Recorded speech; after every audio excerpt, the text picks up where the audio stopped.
उत्तर प्रदेश में आज 57 साइबर जो थाने हैं उन्हें शुरू किया गया है। अब सभी जिलों में जो साइबर क्राइम थाने हैं उनका शुभारंभ हो गया है। मुख्यमंत्री योगी आदित्यनाथ ने आज इन सभी थानों का लोकार्पण किया है। गाजियाबाद में भी एक थाना साइबर क्राइम जो कि यहाँ भी एक सौगात दी गई है। सबसे ज़्यादा अगर साइबर क्राइम की बात करें तो वो गाजियाबाद में है। बात करने के लिए हमारे साथ एडिशनल कमिश्नर हैं दिनेश कुमार पी साहब।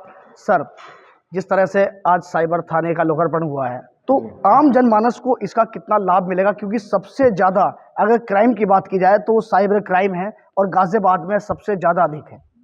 देखिए, पहले यहाँ पे मात्र एक साइबर सेल था जिसमें 10-15 कर्मचारी होते थे। वो भी कुछ लोग ट्रेंड होते थे, कुछ लोग नहीं होते थे।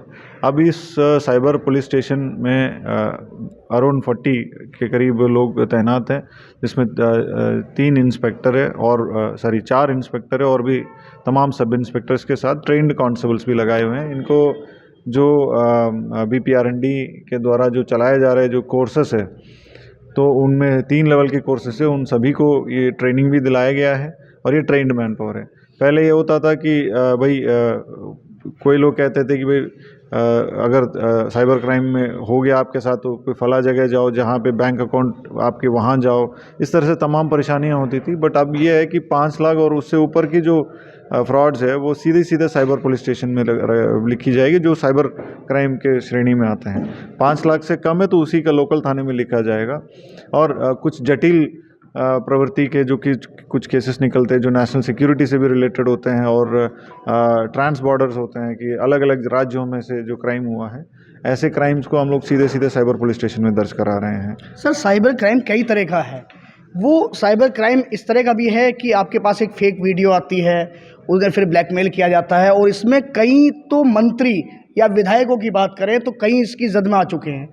तो उस क्राइम पे किस तरह से काम होगा, क्योंकि जो आपकी जो साइबर क्राइम जो टीम होगी नहीं, उन्हें किस तरह की ट्रेनिंग दी गई है?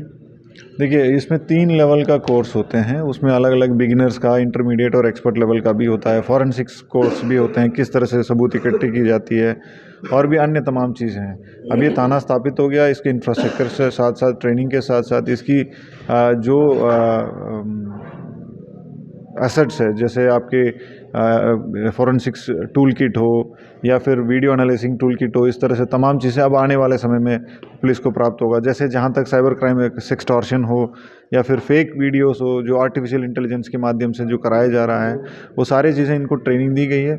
इनकी वीडियो एनालिटिक्स के बारे में काम किया जाएगा और ये कहाँ से ओरिजिनेट हुआ, किस वेबसाइट की प्लेटफॉर्म में या किसी सोशल मीडिया प्लेटफॉर्म में कहाँ ये पोस्ट किए गए हैं, जैसे कि वो कंसर्न टारगेट किया ये पॉलिटिशियंस को या किसी सम्रांत व्यक्ति को, ये सारी चीज़ों में ट्रेनिंग से इसमें तत्काल FIR दर्ज होगा। पहले जैसे जांच और सारी चीज़ें नहीं होगी, सीधे FIR होगी और उस पर कार्रवाई शुरू की जाएगी। देखिए, जैसे कि अगर साइबर क्राइम थानों की बात करें तो मंडल में एक थाना दिया गया था पहले, लेकिन अब सभी जनपदों में इसकी शुरुआत कर दी गई है, क्योंकि साइबर क्राइम आज की तारीख में सबसे ज़्यादा देखा जा रहा है कि साइबर क्राइम जो है वह सबसे ज़्यादा हो रहा है। अगर बात करें गाजियाबाद की तो गाजियाबाद में इसका जो क्राइम रेट है वह सबसे ज़्यादा है।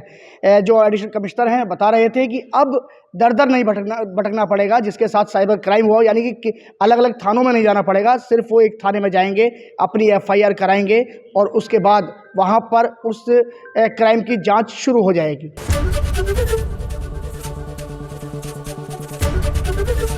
ABP गंगा, खबर आपकी, जुबान आपकी।